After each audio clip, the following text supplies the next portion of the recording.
Good afternoon, guys. I have Mr. Robert, and he passed today's successful exam with only 2 minor mistakes. And he came all the way from the new market, and very good. Congratulations, Rob. Thank you. What was your experience with CDI, please? My experience with CDI, the ASIF is very good at knowing your limits and when to push you forward. I was a completely unconfident driver when I started. I was like terrified I was going to kill someone, but he made me feel very safe. He built my confidence very easily. Even when I was making the same mistake over and over again, he's like, right, we'll work on that, we'll get through it. Very accommodating. He's been with me all day today. I think we've been driving for 6 hours, something like that.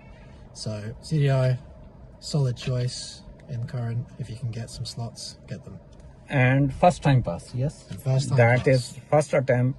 He was, when first lesson, he was too much scared, and I can go or not, but luckily he done it everything, and he has a calm down also. And I'm very calm right now. Yeah.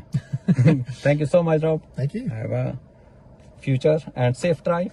Yes. Thank you so much, guys. Take care. Bye.